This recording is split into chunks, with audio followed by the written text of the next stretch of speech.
bem-vindos à quarta e última mesa redonda do Fórum Tecmaia 2024. Como sempre, continuamos a falar sobre a atualidade e a perspectivar o futuro, sempre com foco no que interessa aos profissionais e às empresas.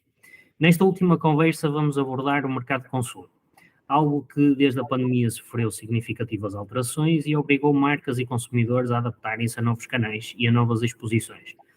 O comércio online, por exemplo, disparou, com crescimentos na ordem dos 30% ao ano, mas, por outro lado, as marcas continuam a apostar também na presença física como uma experiência fundamental na jornada de compra. Como a tecnologia, o Big Data alavancam esta nova realidade, são outros pontos que iremos certamente desmiuçar. Para encontrar estas e outras respostas, convidamos Carolina Afonso e Carlos Brito. Bom dia aos dois, antes de mais, e obrigado por estarem connosco. Bom dia. Bom dia. Bom dia. São dois profissionais de excelência na área do marketing em Portugal. A Carolina Afonso é, neste momento, CEO do Gato Preto e professora do ISEG nas áreas de gestão estratégica, e o marketing. Já Carlos Brito, doutorado em marketing, tem uma longa e reconhecida carreira na Universidade do Porto e é presidente da Associação Portuguesa de Management. Ambos têm largas centenas de horas dedicadas à evangelização, se me permitem a expressão, das teorias e boas práticas do marketing. Portanto, temos todos os ingredientes certos para fazer desta uma boa conversa. Carolina Afonso e Carlos Brito, mais uma vez, muito obrigado pela vossa partilha neste espaço, e eu aproveito já para lançar à Carolina a primeira questão. Nesta era, aliás, da digitalização, talvez o primeiro grande desafio que se coloca aos consumidores e às empresas seja a privacidade dos dados, e é algo que se tem vindo, se calhar, às vezes um bocadinho relutantemente a discutir, ou com alguma confusão, mas como é que a Carolina tem visto esta evolução, ou pelo menos a evolução desta relação entre consumidores, marcas, privacidade, exposição? Portanto, de facto, é um tema que está na ordem do dia, também não é um tema novo, não é? Desde sempre que o tema da relação entre consumidores e marca tem sido pautado por questões relacionadas com a privacidade. Neste momento, creio que o grande tema tem a ver com o first party data, portanto, o acesso consentido por parte do consumidor para que a marca possa interagir com ele de uma forma continuada. Este é normalmente um grande desafio, porquê? Porque até então o que tínhamos visto nos últimos anos era quase como que uma apropriação por parte das marcas de todos os dados resultantes dessa interação, dos cookies que o consumidor vai deixando no contexto digital, as várias migalhinhas dos sítios por onde passa, e que faziam com que as marcas depois numa perspectiva de poderem voltar a contactá-lo, poderem utilizar essa informação para fazer retargeting. Portanto, hoje em dia, como sabemos, o processo está muito mais dificultado. Portanto, existem aqui barreiras, o consentimento tem que ser expresso, obedece a uma série de regras e coloca os desafios que, na minha perspectiva, são muito interessantes para a marca. Porquê? Porque se a estratégia for trabalhada no sentido de dar benefícios ao cliente para que ele sinta que dar os seus dados à marca é também uma mais-valia para si, portanto, que lhe acrescenta valor de alguma maneira, a relação será sempre mais positiva na ótica da criação de valor. Por exemplo, uma das estratégias para a angariação desses dados poderá passar por uma estratégia de CRM estruturada, ou seja, a marca efetivamente apostar e investir em CRM numa lógica não só de tecnologia, mas também de benefícios que vai dar ao cliente para mantê-lo de alguma maneira no seu ecossistema. E isto depois poderá ser gerador de valor, não só no curto prazo, mas também no médio e longo, porque ao fidelizá-lo, vamos imaginar aquele tipo de campanhas é o aniversário do cliente e ele vai ter um desconto, tem acesso a private sales antes dos saldos. Portanto, há um conjunto de benefícios que podem ser trabalhados, que podem ser vantagens para o cliente final, que poderá, depois, na perspectiva da marca, também gerar valor, aumentar o ticket médio, aumentar o cross-sell, aumentar, através de programas de fidelização, a recompra do consumidor, a possibilidade até de ele angariar outros membros numa lógica de member get member para o ecossistema da marca, familiares, colaboradores, enfim, e isso ser uma enorme mais-valia. Portanto, eu diria que é um desafio, voltando à questão, é um grande desafio, mas poderá ser realmente um benefício muito valioso por parte da marca conseguir trabalhar em profundidade a relação com clientes e angariar potenciais clientes para dentro do seu ecossistema. Portanto, na verdade, eu olho para este obstáculo numa ótica positiva de construção de marca e de valor para ambas as partes. Professor, aproveitando aqui este pequeno apontamento final que a Carolina fez, é possível ou é execuível gerir toda esta quantidade de dados e colocá-la à disposição das marcas? Claro que o investimento também deverá acompanhá-lo e as marcas certamente estão a fazê-lo, nós bem sabemos. Mas será possível trabalhar tudo isto sem perder alguma relação até de proximidade com o colaborador? Não, peço desculpa, com o consumidor. É a força do hábito de falar em colaboradores. Bom dia. Agradeço e cumprimento agora, enfim, mais explicitamente o Manuel Oliveira, assim como a Carolina Afonso, com quem tenho o prazer de estar aqui a trocar estas impressões. Eu creio que a Carolina já respondeu a muitas das coisas, o Manuel agora lançou-me aqui um aspecto adicional. Eu diria o seguinte, e em relação àquilo que a Carolina referiu, eu só acrescentaria aqui um pequeno ponto que é aquilo que podemos chamar o marketing digital responsável. Isto é, existe de facto todo um conjunto de legislação, enfim, que está consubstanciada muito no Regulamento Geral de Proteção de Dados, e bem, embora às vezes nos complique um bocado a vida, eu também já tenho tido situações em que é preciso pedir autorização, de antes não era, enfim, mas ainda bem que há todas essas regulamentações.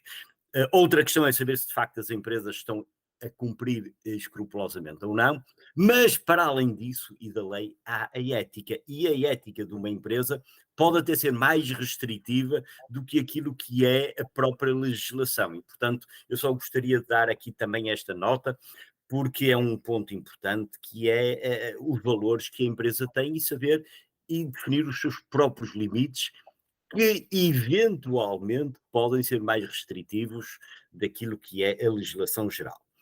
Respeitando à sua pergunta, Manuel, que é possível gerir essa enormidade?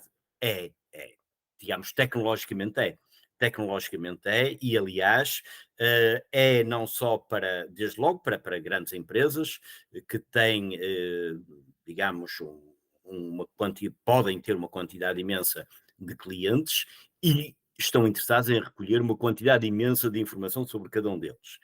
Mas no que diz respeito mesmo a pequenas empresas, aquilo que se está a assistir é a possibilidade de elas também contratarem fora esse tipo de serviços e, portanto, eu diria que o trabalhar uma quantidade grande de informação não é exclusivo das grandes empresas.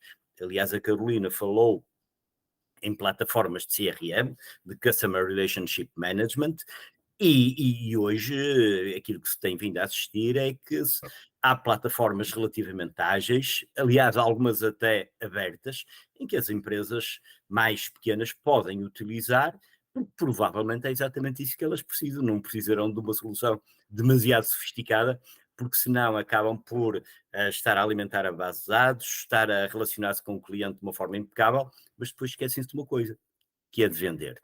E, portanto, absolutamente, acho que sim, é possível e há soluções, eu diria, para todas as necessidades. Ainda sobre a digitalização, é notório para quem é consumidor, ou pelo menos para quem anda um bocadinho mais atento, que as marcas têm empurrado, entre aspas, os consumidores para o online. E isso até é notório, se nós andarmos em loja, percebemos que há claramente um call to action para o online, cada vez mais frequente, o que é estranho se pensarmos, ou pelo menos se não estivermos atentos, ou não estivermos dentro do mundo do marketing. Qual é verdadeiramente a estratégia, ou pelo menos o valor acrescentado deste tipo de estratégia, Carolina? Na verdade, sim, hoje em dia há um esforço muito grande nas várias empresas por fazer a transformação digital, ou seja, de empresas mais tradicionais em iniciar esta sua transformação digital, mas também empresas que já nascem num contexto nativamente digital, já nascem com a premissa do digital na sua gênese e no seu ADN. O que é que eu vejo aqui? Vejo que hoje em dia já não está tanto no ir para o online, porque muitas já iniciaram essa trajetória, está em conciliar os dois mundos, ou seja, por exemplo, no caso do retalho, que posso também falar com alguma propriedade na parte do retalho, o grande desafio está no omnichannel, ou seja, o que é que nós queremos? Na verdade, enquanto marcas, o que nós queremos é que o cliente compre e esteja satisfeito com a nossa marca e que a recomenda a outros, independentemente do canal, ou seja, se é pela via do online ou se é da loja física, na verdade é-nos indiferente, somos um bocadinho agnósticos em relação ao canal, o que interessa é realmente a satisfação do cliente e entregar valor ao cliente. Nesta lógica, o que é que procuramos? Orquestrar os canais digitais e os canais físicos para que a experiência e o nível de experiência que entregamos ao cliente seja um nível de experiência superior.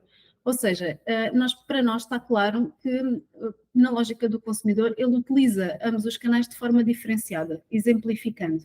O online, muitas vezes, é ponto de partida da consumer journey, da jornada do cliente com a marca, numa fase de procura. Ou seja, o cliente tem uma necessidade, vamos imaginar no caso do Gato Preto, o cliente mudou de casa e tem necessidade de mobilar a casa.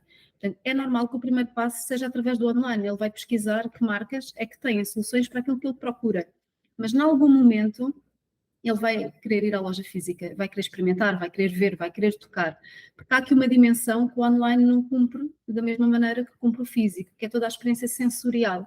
Portanto, o online é muito importante para o cliente numa lógica utilitária, na lógica de vou perceber quais são os produtos que a marca tem, vou perceber o estoque, vou perceber as cores, os tamanhos, portanto, na lógica utilitária, mas na lógica da experiência sensorial, a mesma tem muito mais importância no ponto de vista da loja física, que é uma experiência mais hedónica. Portanto, há aqui duas dimensões, uma dimensão utilitária, que o online consegue entregar ao cliente, e uma dimensão hedónica que a loja física ainda tem um papel importante. Portanto, toda a dimensão sensorial do toque, o toque é muito importante, não é? Portanto, a parte da experimentação, a parte toda do atendimento, não é? Sobretudo se queremos ser uma marca especialista em algo, o fator humano também conta, portanto, humanizar a marca. Portanto, eu diria que aqui não se trata tanto de empurrar o cliente para o digital, pelo menos essa não é a nossa perspectiva, de empurrar o cliente para o digital, mas sim mapear toda a experiência, todos estes pontos de contacto que o cliente tem com a marca, desde que inicia a sua jornada, desde que tem uma necessidade, passando pela fase de busca de informação, de consideração, porque há um momento em que ele faz uma comparação, ao momento da compra em si, que tanto pode ser no digital como pode ser na loja física, mas depois toda a parte de lealdade, como é que esta relação continua. Portanto, mapear todos estes pontos de interação com o cliente e perceber como é que podemos otimizar o melhor que o online tem que entregar e o melhor que a loja física tem que entregar, é o nosso desígnio neste momento. E diria do retalho, mas diria que isto tem repercussões noutros setores, porque é isso que eu vejo a acontecer, os canais não se substituírem, não se canibalizarem, mas sim complementarem-se. Carlos Brito quer acrescentar algo? Sim, totalmente, subscrevo totalmente as palavras da Carolina. Também acho que a palavra, a expressão empurrar é talvez um bocadinho forte. Há de facto há uma tendência para a digitalização, que aliás é transversal a toda a sociedade, não é apenas no mundo dos negócios. Eu diria, hoje estamos todos digitalizados, portanto, a minha declaração de IRS já vem preenchida, só tenho que dizer aceito e mando. Quando quero pagar o famoso, enfim, agora famoso IUC, vou ao Portal de Finanças, já lá está a matrícula do carro, está tudo, portanto só tenho que obter o código para fazer o pagamento. Enfim, os próprios smartphones, enfim, são plataformas digitais. Eu diria, hoje estamos todos digitalizados, ponto. É uma tendência. Aliás, e isto agora indo para o mundo dos negócios, eu até acrescentaria, se não tem uma presença digital é quase como se não existisse. Portanto, ter uma presença digital é prova de vida. Eu se quero ir a um restaurante, que me falaram e que é muito bom, e vou à internet procurar o site e não me aparece o site, e vou ao Facebook e não me aparece nada do restaurante, e vou ao Instagram e não me aparece, eu digo, não deve existir. Ou é suspeito, no mínimo. Ou é suspeito, exato. Portanto, hoje, na parte dos negócios, e não só, ter uma presença digital, eu diria, é prova de vida. É prova de vida. Não está, não deve existir. Ou então, há alguma coisa de muito suspeito, a não ser que esteja na dark web, mas também é isso, até se torna a coisa ainda mais suspeita. Dito isto, e agora focando no mundo dos negócios, eu diria que a digitalização surge a 5 níveis. Primeiro, para comunicar. Eu, se tiver um site, tiver uma página numa rede social, estou a comunicar. Mas interessa mais do que isso, interessa-me interagir e relacionar. Já é mais sofisticado. E há pouco falávamos aqui de plataformas de CRM, que são plataformas eletrónicas muito adequadas para me permitir fazer a tal interação e o tal relacionamento, que é eu mandar o e-mail a dizer, olha, meu amigo, hoje faz anos, comemora-se hoje a primeira compra que fez na nossa empresa, ou pronto, são tudo formas automatizadas para eu interagir e receber resposta. Mais do que isso, o digital permite-me também vender. E aí entramos no mundo do e-commerce, que a Carolina também já referiu. Portanto, temos comunicar, relacionar, vender, são tudo formas mais sofisticadas de utilizar o digital. As vendas já implica, enfim, ter uma plataforma de vendas, a questão dos pagamentos, questões de cibersegurança que são já muito mais sofisticadas. Pode ser até a base do modelo de negócio. Pode ser a base do modelo de negócio. Estou a pensar em coisas como o Uber, o Airbnb, o Spotify. Não posso pensar em como é que eu vou organizar isto digitalmente. Não, o modelo de negócio é digital, ponto. Não há. Portanto, a digitalização permite-me, hoje, nomeadamente através de plataformas colaborativas, fazer negócios que de outra forma ainda eram impensáveis. A quinta área tem a ver com toda a parte da análise de dados. Tem um bocadinho a ver com a sua pergunta inicial, Manuel, que será que eu consigo gerir tudo isso? Sim, e na realidade toda a parte do marketing analytics hoje é muito importante para eu afinar as minhas estratégias. Portanto, dito isto, e em resumo eu diria, a digitalização é uma tendência, e é uma tendência desde logo por uma questão de eficiência, de custos, embora e também queria alertar, mesmo aquilo que parece que não custa nada tem custos. Eu quando mando um e-mail, eu faço uma campanha de e-mail marketing, eu digo, mas eu não gasto selos, eu não gasto envelopes, eu não gasto papel. Até a pessoa que me vai fazer o texto e meter na base, enfim, e depois meter lá a base de dados para disparar isto, o custo é muito baixo, é barato. Atenção, há um custo enorme que eu estou a pagar. Estou a pagar a atenção do cliente, o destinatário da mensagem. E se eu o aborreço muito com e-mails, não tarda nada, eu bloqueio a conta e passo a ir para spam. Portanto, na área digital, há este custo, que é um custo que nem sempre é óbvio, que é o seguinte: eu quero a atenção do destinatário. E é esse o preço que eu pago. Portanto, nunca aborrecer demasiado o cliente, o destinatário com a informação, porque senão ele deixa pura e simplesmente de ligar aquilo que eu tenho para lhe transmitir.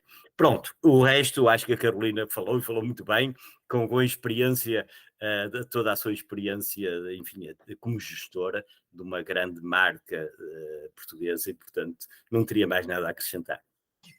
E estávamos a falar, já usamos a palavra tendência e continuando nesta onda, outra das grandes tendências é o tema da sustentabilidade e a forma como as marcas têm alinhado presentemente nesse sentido. Curiosamente, este último número da Harvard Business Review vem a falar sobre um tema interessantíssimo, que é a perspectiva até da geração Z estar a impulsionar enormemente, e a Carolina está no mercado do retalho, portanto, se calhar será até mais sensível a isto e poderá dar uma ajuda a perceber, que é uma geração que, pelos vistos, procura a reutilização, ou pelo menos dá-lhe uma grande prioridade. A pergunta que eu vos coloco de forma não ofensiva, antes pelo contrário, mas a sustentabilidade é algo que realmente é valorizado e está a ser acarinhado pelas marcas também neste sentido, ou estamos a falar apenas só de marca? É uma provocação, na verdade, o que está a dizer, mas o que eu tenho vindo a assistir, curiosamente, eu já acompanhei este tema há alguns anos, para fazer aqui só um parênteses, independentemente do gato preto, isto foi inclusivamente o tema da minha tese de doutoramento, ou seja, a parte toda da sustentabilidade, e estou muito ligada ao tema porque também coordeno pós-graduação em sustentabilidade no ISEG. E isto para dizer o quê? Porque, na verdade, nessa altura, há uns anos atrás, falava-se ainda que a sustentabilidade era uma moda, que era algo passageiro, como qualquer outro fenómeno, e algumas tendências que por vezes surgem no panorama e que são efêmeras, mas o que nós temos vindo a verificar agora é que, de facto, isto já não é uma tendência, isto é realmente uma realidade. Inclusivamente há um estudo também da Harvard Business Review que fala de uma perspectiva interessante, que é os walkers e os talkers, ou seja, de facto há marcas que fazem o talk de talk, mas depois não fazem o walk do walk, mas cada vez mais o gap está a diminuir, ou seja, cada vez mais de facto há uma preocupação não só em falar sobre sustentabilidade, em colocar a sustentabilidade na agenda, mas depois também em incorporá-la numa lógica de criação de valor. Eu acho que é aqui que está a ponta de toque. É não olhar só para a sustentabilidade numa lógica de compromisso com o ambiente, porque foi assim que o tema surgiu, não é? E que é pedra de toque, não é? Obviamente que o ambiente está aqui muito inerente, mas hoje em dia o conceito evoluiu bastante. Evoluiu também o pai do conceito que eu vou falar, chama-se Elkington, que até teve em Portugal há bem pouco tempo, e que traz aqui um conceito que é o conceito do triple bottom line, ou seja, a sustentabilidade entendida não só na componente ambiental, mas também na componente social e na componente económica, ou seja, isto tem que fazer sentido. Isto tem que ser criação de valor para o negócio, não pode ser só meramente compliance ambiental, mas também criação de valor na lógica do negócio e do compromisso também com a sociedade, no longo prazo. E o conceito evoluiu para estas lógicas que hoje em dia se falam, que é do ESG. Portanto, e realmente há já muito boas práticas. Agora, falando aqui em casos práticos, né, a parte da teoria, portanto, há esta evolução, claramente, ou seja, foi um tema que começou na componente ambiental, que evoluiu para o triple bottom line. Hoje em dia, o state of the art da literatura está no compromisso ESG. Numa lógica prática, o que é que eu tenho vindo a assistir, e também particularizando com alguns exemplos da marca em que estou. A sustentabilidade é uma jornada. É um bocadinho uma never-ending story, ou seja, não existe uma marca que seja 100% sustentável, não existe. Ou seja, obviamente que há sempre uma pegada, nem que seja só pelo simples facto de existirmos. O que é que acontece? Existe aqui uma preocupação a vários níveis, porque os consumidores, e mencionei bem, sobretudo a geração mais nova, a geração Z, que questionam as marcas. Portanto, se antigamente isto existia, hoje em dia é muito frequente chegarem clientes às lojas a questionar como é que o produto é feito. De onde é que ele vem? Qual é a pegada ecológica do transporte? Quais são os materiais que estão aqui a ser utilizados? Portanto, há muitas questões e isto leva a uma alteração que passou a existir por parte das marcas em incorporar então os princípios da sustentabilidade nos próprios produtos que comercializa. Por exemplo, vou-lhe dar um exemplo concreto no caso do gato preto. Qual é que tem vindo a ser a nossa preocupação? Estamos longe, e fica já aqui o disclaimer, de ser uma marca 100% sustentável. Não somos de todo, mas estamos claramente comprometidos. Estamos a fazer a nossa jornada.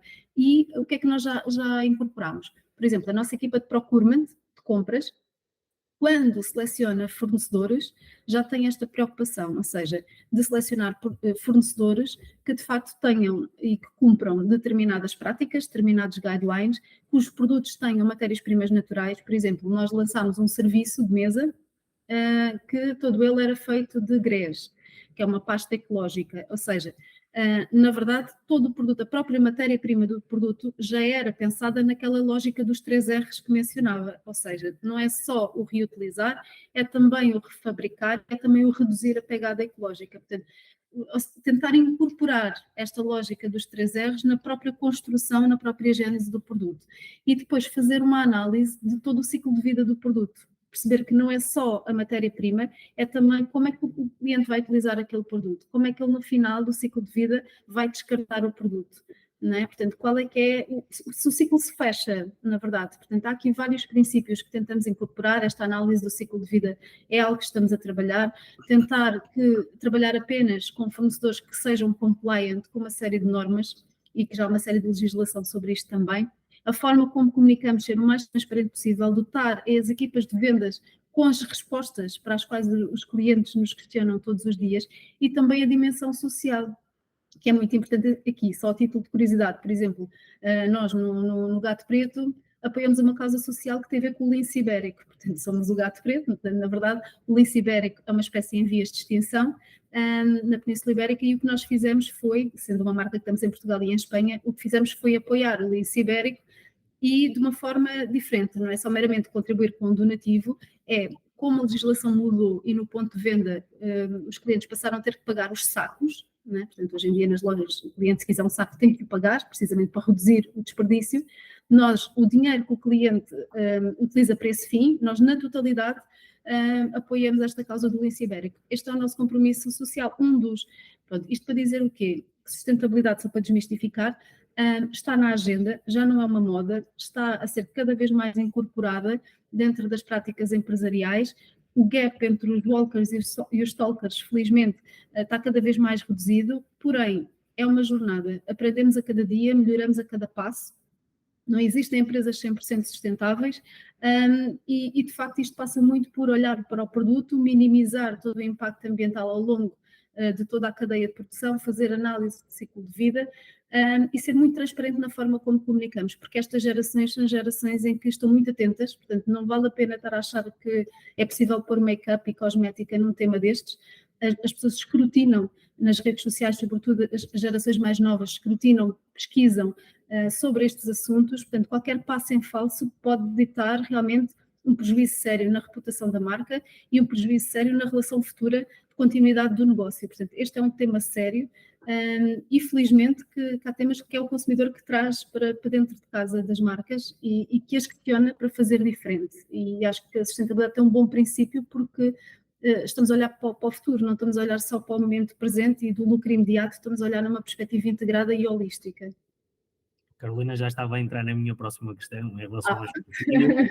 Não tem mal nenhum, vamos falar também sobre isso um bocadinho.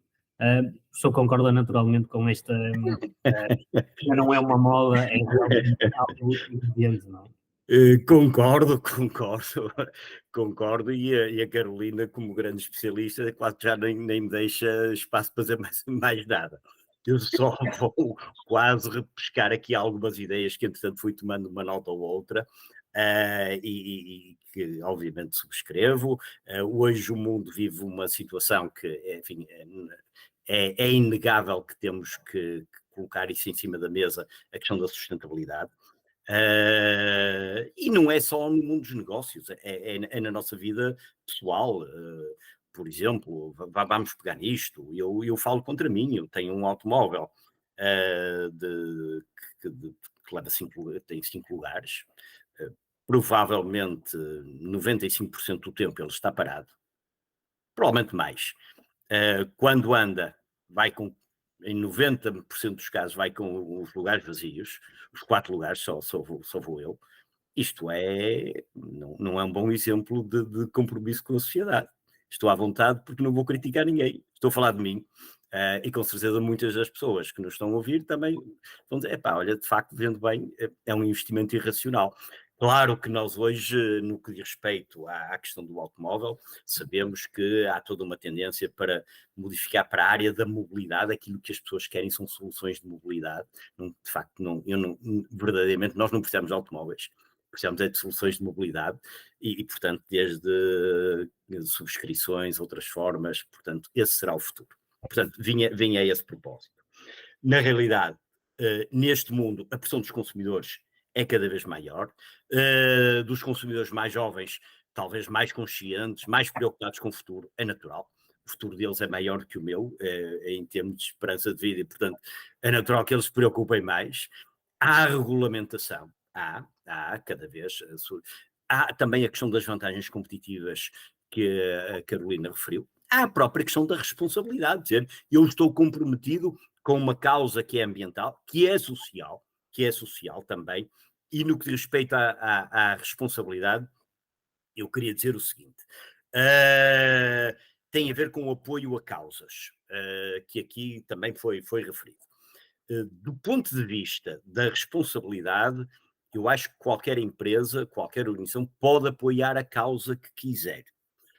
Eu não sei se o Gato Preto divulga que apoia a causa que a Carolina referiu, mas admito que o faça.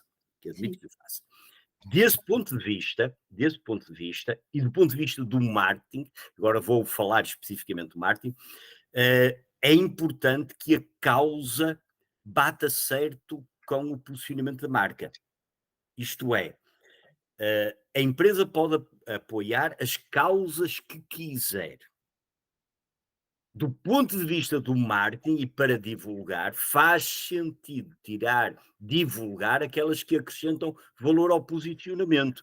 Vamos admitir o seguinte, vamos admitir uma marca de luxo que apoia uma causa qualquer que não tem a ver com um posicionamento premium, a empresa pode fazê-lo. Mas se o vai divulgar, atenção, que só tem que pensar nisto se acrescenta valor em termos de posicionamento da sua própria marca. Portanto, chama a atenção para isto. Finalmente, há aqui um aspecto, e também se prende com responsabilidade, é que no meio disto tudo, às vezes surge aquilo que se chama greenwashing, ou seja, é o apoio de causas ambientais, e às vezes também sociais, mas é só por uma questão de imagem, porque na realidade é um pouco, olha para aquilo que eu digo e não olhas para aquilo que eu faço. Há alguns exemplos que não vale a pena estar aqui a nomear, mas há alguns exemplos clássicos de greenwashing. Vou só referir o seguinte. Muitos daqueles copinhos que nós utilizamos para tomar café e que pensamos que são de papel, e que, aliás, depois deitamos no separador do papel, eles têm plástico. Aliás, têm lá a indicação de que têm plástico. O que significa? São piores que um copinho de plástico. Aquilo nem dá para reciclar com papel, nem dá para reciclar com plástico. Aquilo vai mesmo para o lixo comum. E, no entanto, a solução, aparentemente, é uma solução amiga do ambiente. Provavelmente é muito mais inimiga do que o velho copinho de plástico tucur, porque esse consegue ser reciclado. Eu não quero dizer que há aqui uma posição deliberada de greenwashing, mas temos que ter algum cuidado, porque às vezes aquilo que parece ser amigo não é, e às vezes deliberadamente é só para parecer. Não estou a dizer que seja este caso que acabei de citar, está bem? Pronto, portanto, são apenas 2 ou 3 notas em relação àquilo que a Carolina muito bem referiu anteriormente. Portanto, o ideal é usarmos as chávenas do gato preto. Olha, o ideal é, exato, usá-las e reutilizá-las e reutilizá-las. Exatamente. Também em termos estéticos. Exatamente, é isso mesmo. Há pouco a Carolina falou de escrutínio, não queria alongar muito nisso, mas só ter a vossa perspectiva de que, sem dúvida, e também fruto desta geração, destas novas gerações que nasceram numa era totalmente já digital, ou pelo menos pouco reconhecem ao analógico, e não faltam memes sobre isso na internet, o escrutínio é cada vez mais forte, a pressão é cada vez mais forte junto das marcas. Como é que vocês têm visto esta relação? Carolina. Acho que o escrutínio cresceu muito exponencialmente com o tema do digital, das redes sociais, sobretudo, em que, de facto, as redes sociais muitas vezes são utilizadas como canal de reclamação preferencial por muitos clientes que, não obtendo por outras vias, no suporte técnico das marcas, muitas vezes encontram nas redes sociais um canal aberto. Portanto, e um canal aberto no sentido não só da reclamação, como também do feedback e como também da exigência para com a marca. Há muitos, e agora estava-me a lembrar de um em particular, como estávamos a falar de sustentabilidade, muitos escândalos que surgem que realmente afetam a reputação das marcas. Por exemplo, no caso de greenwashing, que o professor Carlos Brito estava a mencionar, há um que é bem recente, que acho que todos se recordam, e que tinha a ver com a Volkswagen e com as emissões do CO2, que realmente isto foi um grande tema. A marca começou por ser acusada de greenwashing, foi o consumidor que saiu para a rua dizendo que de alguma maneira estava a ser enganado, portanto, em que a informação não estava a ser clara e não estava a passar da melhor forma. Houve muita contestação e isto afetou as vendas mesmo da marca. Portanto, obrigou também a marca a tomar uma postura. Portanto, isto foi tudo um case, não é? Como sabem, portanto, foi um caso que, de facto, começou em plataformas digitais e que teve uma repercussão gigante e mediática. Portanto, nós nunca sabemos bem onde é que está o rastilho. Acho que nas redes sociais, muitas vezes, um comentário inocente é o suficiente para haver um rastilho enorme e com contornos muito grandes depois ao nível de como é que se gera crise em contexto digital. Uma vez na internet, para sempre na internet, portanto esse também é um tema. E de facto o consumidor hoje em dia, sobretudo gerações mais novas, quando tem uma dúvida é ali que a colocam. Portanto, enquanto marcas, temos que estar cada vez mais atentos a este fenómeno do escrutínio, estar preparados para responder a questões, estar preparados também para dar a cara e, sobretudo, para gerir muito bem o tema reputação. Cada vez, eu acho que a reputação cada vez é mais fácil de ser beliscada. Portanto, ou seja, o digital vai abrir uma porta gigante para, às vezes, a marca ser colocada em causa com muito pouco. Porém, também é uma oportunidade, como em tudo, não é? Portanto, ou seja, a marca ser escrutinada também aumenta o seu grau de compromisso. Também faz com que a marca tenha que, se calhar, alterar processos dentro da organização. Abre-se muitas vezes porta para uma área interessante dentro da organização, que é a inovação. Quantas marcas não aproveitam o escrutínio? Estou-me a lembrar, por exemplo, da marca Lego, e até da marca Starbucks, ou seja, em duas áreas completamente diferentes, quer o Starbucks, quer a Lego, são exemplos de como eles próprios têm canais onde utilizam o escrutínio e o feedback dos consumidores para criar valor e novos produtos. Estou a falar mesmo da criação de novos produtos, ou seja, utilizam o escrutínio das pessoas para detectar tendências e perceber que há necessidades que ainda não estão a ser satisfeitas e que isto pode originar também criação de valor através de novos produtos. Portanto, ou seja, como se vê, há sempre, olhando para este tema, um lado que é negativo, mas também um lado que é positivo, na medida em que se consegue criar valor a partir desta aproximação e esta interação entre cliente e marca. Absolutamente, e hoje há aqui até alargando um pouco para além do mundo dos negócios, a capacidade que qualquer um de nós tem de difundir mensagens é enorme. Desde logo somos repórteres em tempo potenciais, portanto, se acontecer alguma coisa na rua, eu filmo. E se for preciso, eu estou nas redes sociais e, portanto, a partir daí isto pode se tornar viral e, portanto, e posso inclusive distorcer a mensagem.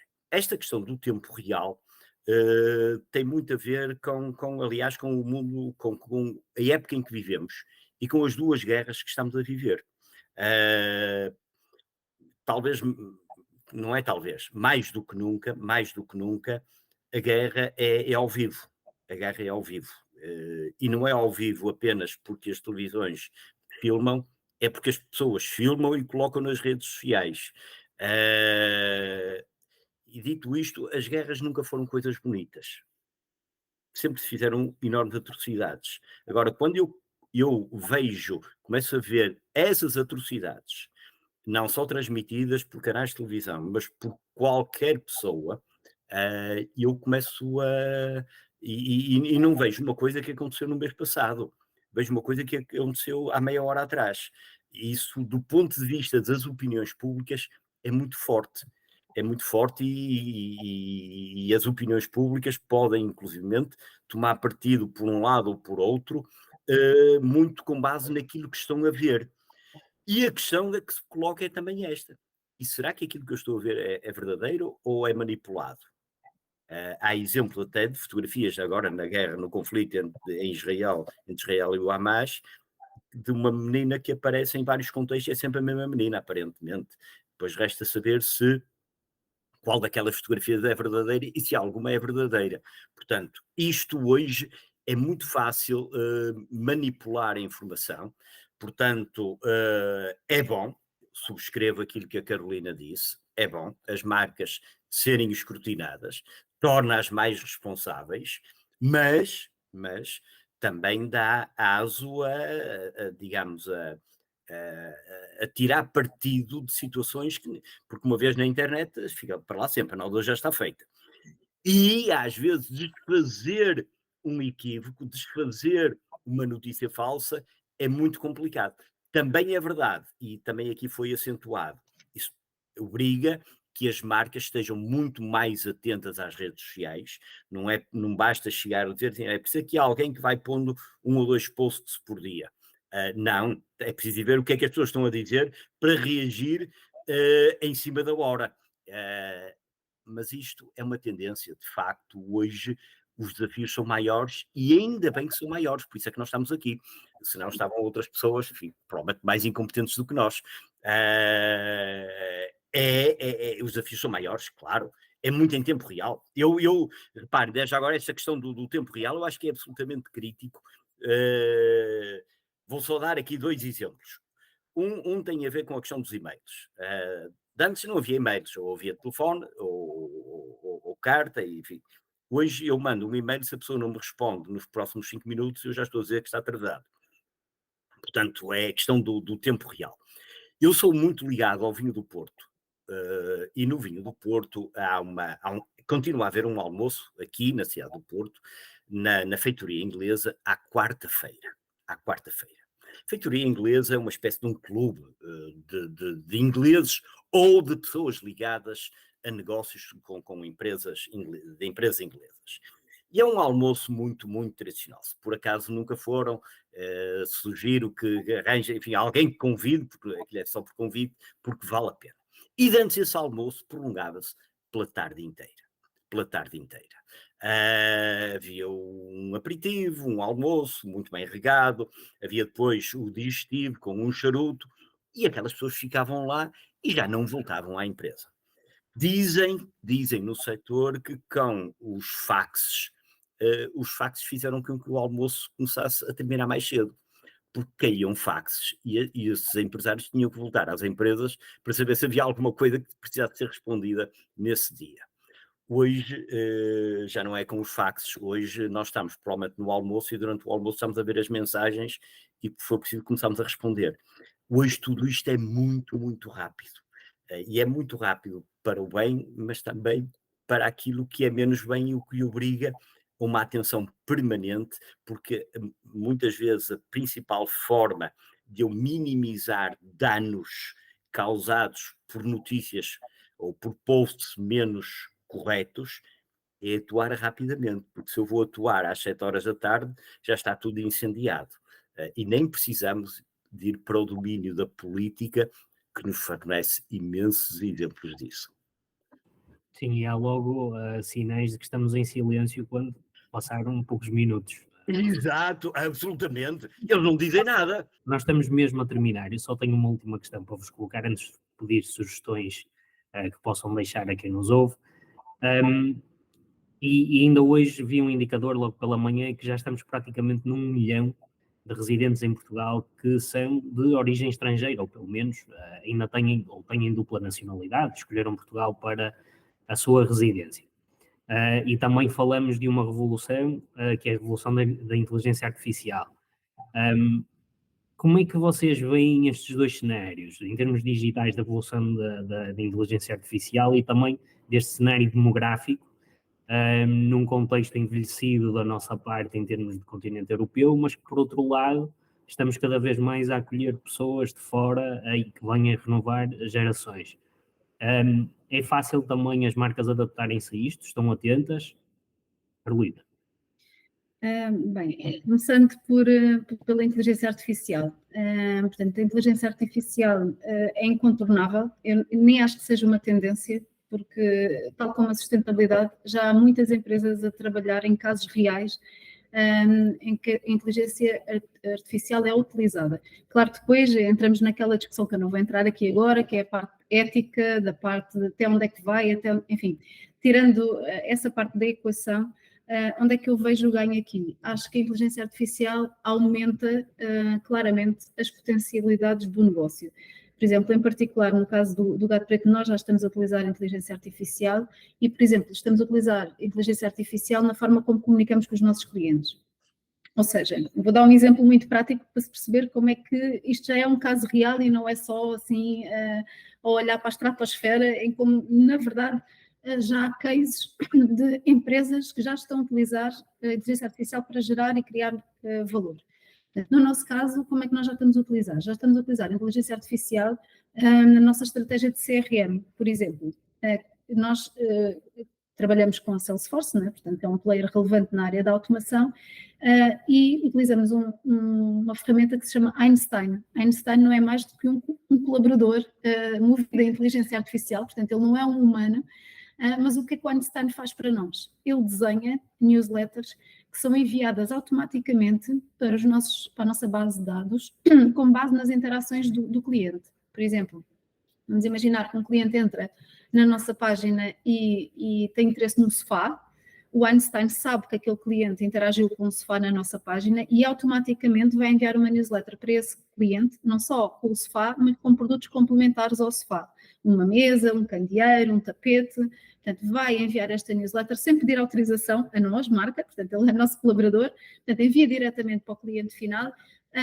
E isto faz com que a nossa taxa de conversão tenha aumentado substancialmente, ou seja, porque nós estamos a monitorizar com base no interesse, nós temos já um interesse manifesto que o cliente tem para determinados produtos e estamos a utilizar essa informação para impactar com newsletters que sejam relevantes para o tipo de necessidade que aquele cliente tem. Portanto, isto já está a acontecer em cenário real e os níveis de saturação, ou seja, o nosso objetivo não é bombardear clientes, porque sabemos que se isso acontecer, o cliente vai deixar de subscrever as nossas newsletters, ele não quer receber 10 newsletters por dia, ele quer receber uma que seja relevante.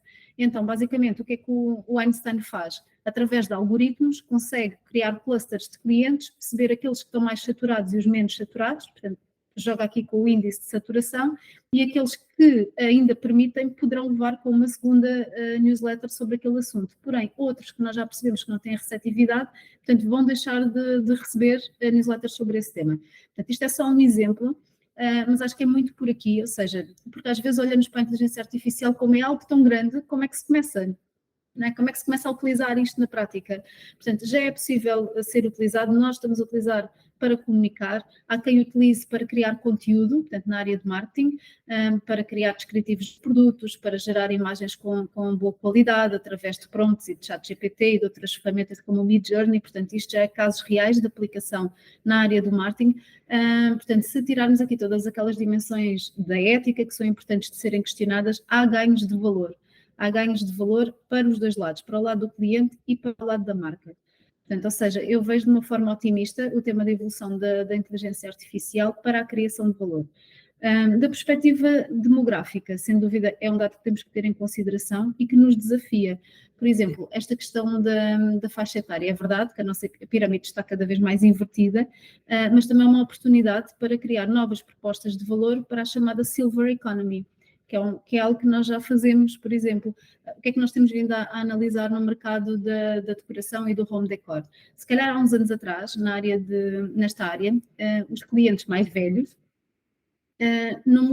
a mobília que tinham em casa e a decoração que tinham em casa ficavam uma vida inteira, ou seja, se olharmos para os nossos avós, se calhar a casa foi sempre igual, o sofá foi sempre o mesmo, a televisão, o móvel, o napron, portanto o bibelô, portanto estavam lá imaculados no seu sítio uma vida inteira. Hoje em dia já não é isso que acontece, portanto é um sinal também das gerações e da forma como as pessoas encaram a área do mobiliário e da decoração. Hoje em dia já é entendida como uma extensão da personalidade das pessoas. As pessoas querem ter casas que reflitam a sua própria identidade, tal como na roupa, não é? Nós quando compramos roupa, compramos por uma questão de extensão da nossa identidade. Olhamos para a pessoa e aquilo tem a ver com o seu gosto pessoal, às vezes com statements e com a afirmação da sua identidade. E a mesma coisa no espaço da casa. E o que é que nós vemos hoje em dia? Estas gerações mais velhas já estão muito mais propensas a trocar de sofá, a trocar de aparador, a trocar de mesa de cozinha. E isto é uma oportunidade para esta tal Silver Economy, ou seja, criar novos produtos e novas soluções, tendo em vista que as necessidades mudam. Portanto, as necessidades desta geração que, entretanto, cresceu e que hoje em dia está reformada, têm poder de compra, continuam a investir numa série de áreas, vivem a vida de uma forma diferente. Ou seja, eu acho que há aqui, se olharmos para isto nesta lógica de criação de novas ofertas e de novas oportunidades, elas também existem noutros segmentos de mercado que, entretanto, passaram a surgir porque houve esta evolução geracional. Também acho que, hoje em dia, uma empresa não tem que olhar só para o mercado nacional. Ou seja, se isto é verdade que é uma realidade em Portugal, não tem que ser uma realidade numa escala global. Há países em que a pirâmide etária é completamente diferente. Os países asiáticos, por exemplo, há países com muito jovens e isso é um desafio. Ou seja, os produtos que nós vendemos em Portugal não têm que ser pensados para a economia local do próprio país, ou seja, you can be local, you can be global. Nós podemos ser locais e ser globais. Portanto, eu vejo como uma oportunidade, claro que cria desafios de muita ordem e há aqui uma dimensão política que também se exige, não é, para contrariar esta tendência, porque obviamente precisamos de ter população ativa na nossa sociedade, mas numa lógica de negócio há oportunidade para criar novos produtos, para investir em novos segmentos de mercado e internacionalizar também para outras geografias. E é Só isto. quero tentar. Em relação à inteligência artificial, eu também subscrevo que, no fundo, o que é que estamos aqui perante? Um avanço tecnológico. Qualquer nova tecnologia é uma oportunidade, é uma ameaça, portanto, não é a primeira vez que isso acontece. Aliás, a inteligência artificial está no nosso dia a dia. Enfim, eu tenho aqui novamente o telemóvel e isto está cheio de inteligência artificial. Que é capaz de começar a antecipar para onde é que eu vou e diz-me trajetos, sai de hoje cedo porque está a chover e está muito trânsito e costumas fazer isto à terça-feira e não fizeste e chegas ao final do dia e ainda não deste os 10 mil passos que deves dar, toca a pôr a andar, etc. Portanto, não é só as grandes soluções, os grandes softwares, é também aquilo, portanto, isso já nos entrou pela casa dentro. Dito isto, e eu vou tocar agora na parte, até porque a Carolina já tocou em toda a parte das vantagens, eu vou tocar em alguns aspectos que é preciso terem atenção, que é a questão da privacidade e da segurança. Na realidade, a Carolina tem um colaborador que se chama Einstein, e espera que ele se porte bem, porque de repente ele pode começar a portar-se mal, nomeadamente fazendo uma coisa que é discriminação algorítmica, que é eu faço uma consulta no Google e obtenho uma resposta. A Carolina faz uma consulta no Google nesta altura e já tem uma resposta diferente, e o Manuel Oliveira também tem outra resposta diferente, porque ele aprendeu alguma coisa. Desde logo estamos eventualmente em sítios diferentes, e ele sabe onde é que nós estamos.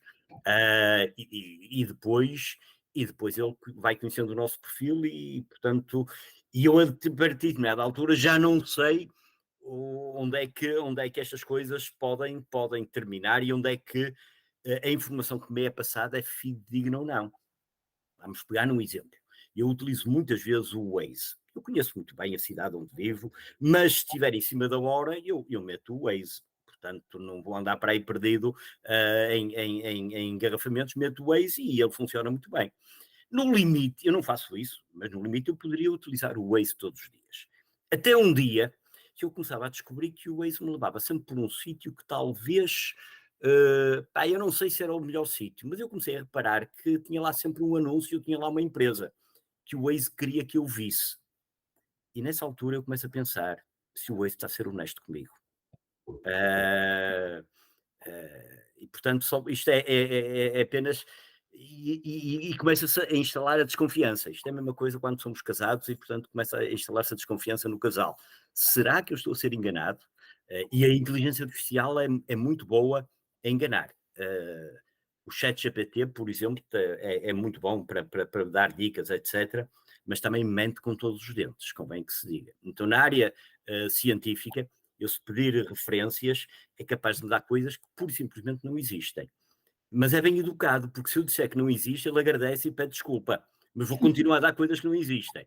Portanto, há estas limitações. Também há a questão da falta de empatia e do relacionamento humano.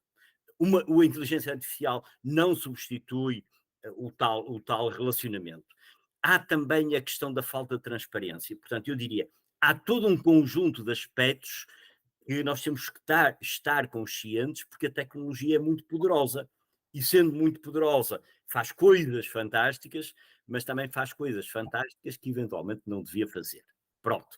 Isto foi apenas para acrescentar, porque a Carolina, na parte boa, já falou tudo. No que diz respeito à questão dos imigrantes, eu acho que aí desde logo, é uma questão digamos, de governação. O nosso país, com a tendência demográfica que tem, tornava-se insustentável daqui por 20 ou 30 anos. Não tínhamos gente. O país entraria numa fase de declínio demográfico, e isto não é até, mas até é bom ter menos gente. Mas quem é que vai pagar a minha reforma? A minha enfim, eu sei que mais ou menos quem vai pagar. Mas a da Carolina, que é jovem, ela pode questionar, e eventualmente os nossos filhos também vão dizer, mas quem é que vai pagar? É verdade, é verdade. Aliás, há muito de até algumas políticas anti-imigração, e a verdade é que os imigrantes, até ver, são contribuintes líquidos para a segurança social. Portanto, e ainda por cima têm muitos filhos, têm tendencialmente mais filhos do que os portugueses, portanto têm aqui um papel fundamental. Vou só dar mais um exemplo. Se não fossem os imigrantes, metade dos restaurantes e hotéis estavam fechados em Portugal nesta altura. Dito isto,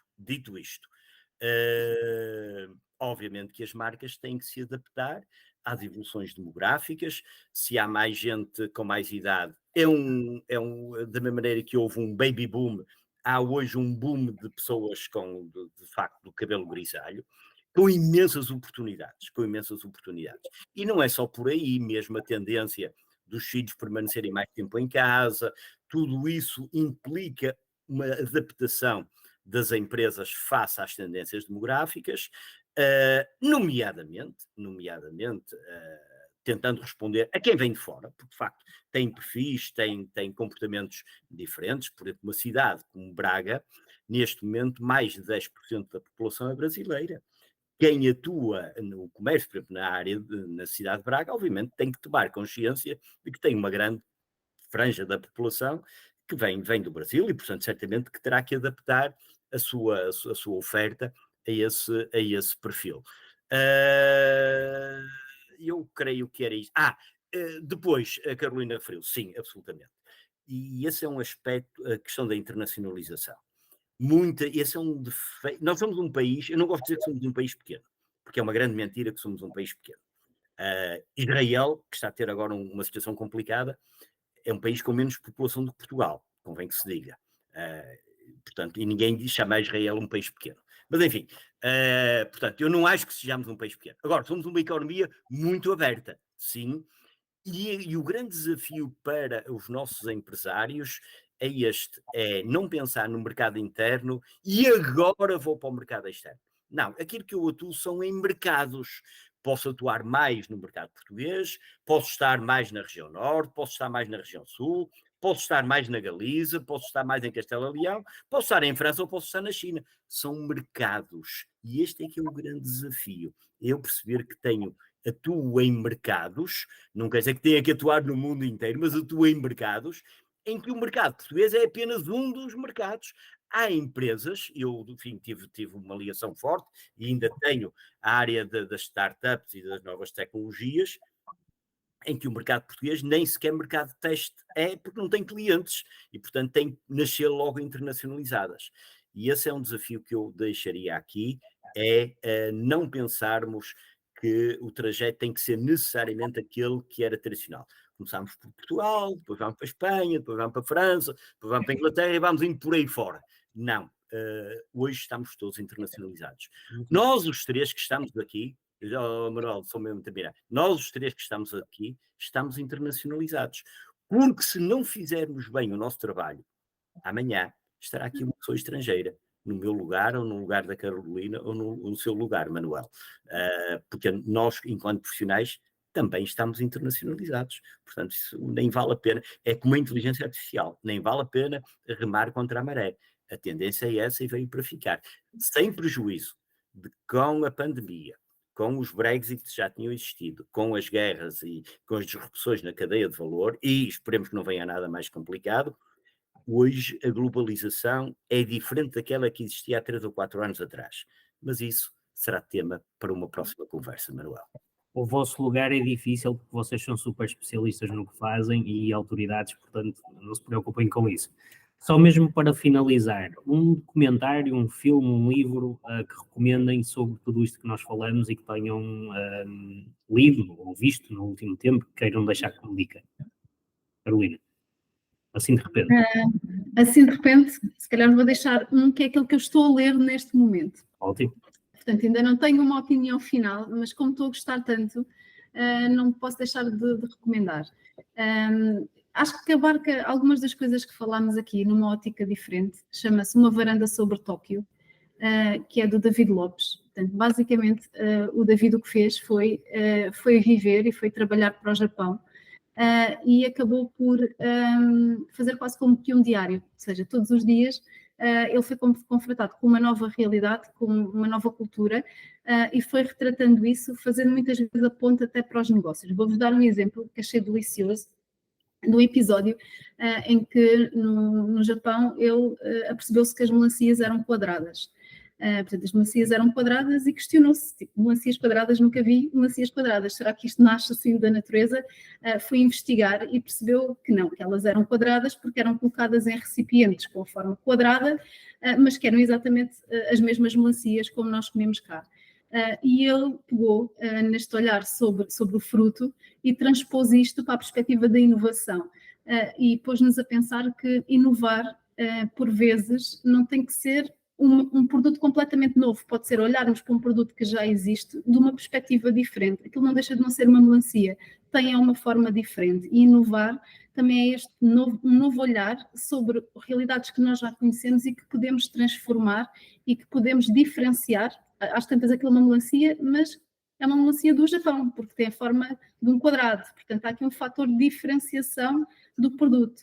Portanto, eu acho muito curioso estes apontamentos, porque não deixa de não ser o olhar de um ocidental perante a realidade do mundo asiático, do Japão em particular, mas sempre com uma curiosidade e um fascínio sobre aquilo que encontra, transpondo por vezes para os negócios, para as áreas da gestão e da inovação. E eu acho que toca também aqui em alguns dos comentários que fomos fazendo, nomeadamente sobre esta questão das outras culturas, da internacionalização, do olhar para os desafios que temos com um olhar diferente, para nos questionarmos sobre aquilo que encontramos. Portanto, eu estou a fazer esta reflexão à medida que leio este livro e gosto muito desta abordagem, portanto, ainda não terminei, mas como estou entusiasmada, não queria deixar de recomendar. Chama-se então Uma Varanda sobre Tóquio, de David Lopes. E quem diria que é um Blue Ocean sobre melancias, e quanto mais quadrada. Ora bem, exatamente, um Blue Ocean. Professor, a sua recomendação? Olha, eu sou capaz de recomendar um livro que li nestas férias, que se chama Os Engenheiros do Caos. É de um autor italiano, Giuliano Empoli. É sobre uma temática no qual eu, enfim, trabalho não só como académico, mas também como profissional, que tem a ver com a área política. Eu não sou político, mas trabalho com políticos. E isto tem a ver fundamentalmente com a utilização de redes sociais pelos movimentos populistas pelo mundo fora. É um livro fascinante, que nos faz entender melhor tudo aquilo que está por trás de um crescimento muito grande de movimentos populistas. E, aliás, no verso, na contracapa, tem uma frase do Mark Twain, tem, aliás, a ver com uma coisa que a Carolina disse há pouco e que eu a vou ler. Diz: uma mentira pode dar a volta ao mundo no tempo que a verdade demora a calçar os sapatos. E, de facto, é só preciso perceber isto para pôr a máquina a funcionar, e a máquina funciona muito rapidamente. E depois os resultados nós depois vemos nas sondagens e nas eleições, etc. Para que isto não fique só assim, numa parte assim, menos agradável, eu não posso deixar também de sugerir um livro que eu sugiro a qualquer dos meus alunos de marketing e a qualquer marketeer, que é O Príncipezinho, do Saint-Exupéry. Porque é um livro que fala em sonhar. E um marketeer que não sonha não consegue ser marketeer. Portanto, e é daqueles livros que nós vamos lendo ao longo da vida e lemos sempre diferente. Porque uma coisa é eu ler o livro quando tenho 15 anos, outra coisa é aos 30, aos 50, aos 70 e por aí fora. É sempre novo. E, portanto, também deixo esta recomendação que vale a pena. De acordo, muito obrigado. Nós excedemos claramente o nosso tempo, como se nota, mas também corremos este risco quando falamos com pessoas como a Carolina e como o Carlos Brito. Uma vez mais, muito obrigado pela vossa partilha, pelo vosso tempo. vamos ficar muito mais atentos a tudo aquilo que nos disseram e também interiorizar e aprender com isso. Obrigado aos dois. Obrigado, foi um gosto. Obrigado. Esta foi uma das mesas redondas do Fórum TecMaia, a última deste ano. Se quiser assistir aos outros conteúdos, basta clicar no perfil do TecMaia e selecionar o que mais lhe interessar. Já para encontrar todas as notícias, agenda e empresas instaladas no parque, é só rumar ao nosso site em tecmaia.pt. Obrigado por estar desse lado e até breve, até para o ano, neste caso. Obrigado.